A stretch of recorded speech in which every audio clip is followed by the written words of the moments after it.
Moi, j'ai écrit. Vous êtes ensemble. Non, moi j'ai répondu à la place question avant pour donner des moyens. Oui, on doit envoyer combien là, docteur? L'adrénaline. Vous envoyez 1 mg et toutes les 3-5 minutes. Bon. Alphonse, pousse. 5 minutes et 2 minutes et 3 minutes. 3 minutes. Tu as cru plancher, garde les électrodes. Je le fais en place, oui. Ok. Non, de 30 minutes. Tu vois? Non, on continue jusqu'à ce qu'on nous dise l'arrêté. Qui va te Docteur, dire on a envoyé l'adrénaline, bon, l'analyse en cours. Choc non autorisé. Choc non autorisé. Continue de mater. Une ventilation, hein, n'oublie pas la ventilation. Ok. C'est bon? La tension à combien? Attention.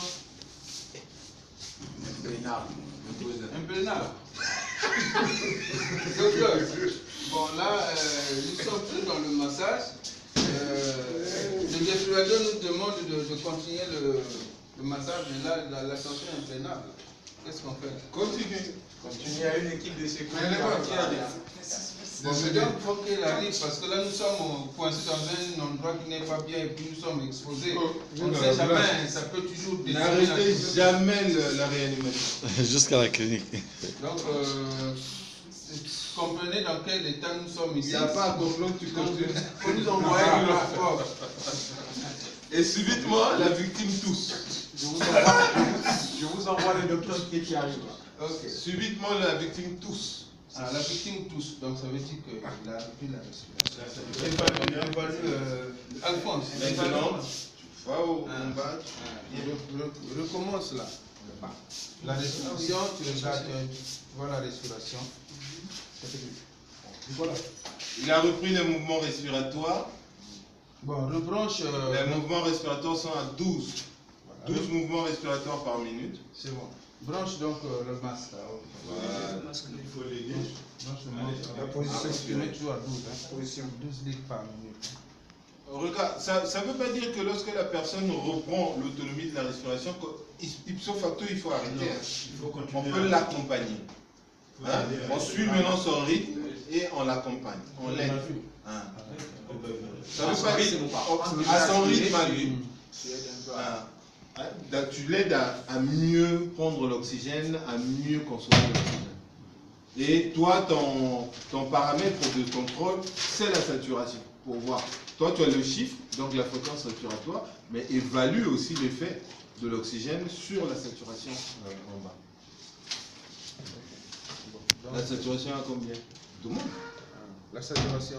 La saturation monte à 90. Ça va. Saturation à 90. Donc on peut reprendre notre brancardage. Mais là, il faut partir vite. Donc, Peut-être qu'il va docteur, encore. il a repris là, on est obligé de faire descendre vite pour le placer dans l'ambulance et puis venir à la clinique. Donc, ça va être une technique de brancardage et de relevage avec assistance respiratoire. On laisse les électrodes du défibrillateur, du DSA sur place, on débranche le défibrillateur parce que le milieu est étroit, les endroits sont étroits, sinon le défibrillateur va tomber et se casser et on ne va pas l'utiliser dans les escaliers. On laisse les électrodes, on enlève le défibrillateur, mais on garde la respiration assistée. Donc ça va être, on doit utiliser une technique où l'agent de la respiration doit être soit devant, hein, juste à la tête.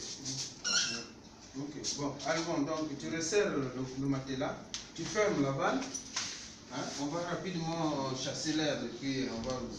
Bon, vu que c'est l'escalier, la tête sera en haut ou bien la tête sera en bas? La tête sera en bas. Pourquoi en bas? Pourquoi en bas? Parce que pour permettre à ce que le sang, le cerveau et Priorité au cerveau. soient Irrigué. Priorité au cerveau. Donc la tête doit être en bas dans notre technique. Mais vous verrez dans certains livres, on descend l'escalier, la tête est vers le haut. Ça veut dire qu'ils ne veulent pas prendre des risques de chute et puis c'est pas grand. Hein, c'est court, ils peuvent faire. Mais normalement, si tu sais que ça serait laborieux, ça serait difficile, la tête doit être en bas pour recevoir le flux du sang. Ne pas laisser Ok. On arrive dans l'ambulance. On arrive dans l'ambulance, deuxième abord. Deuxième abord veneux. On prend la glycémie et les autres. Ça va m'aller. La glycémie, Nous avons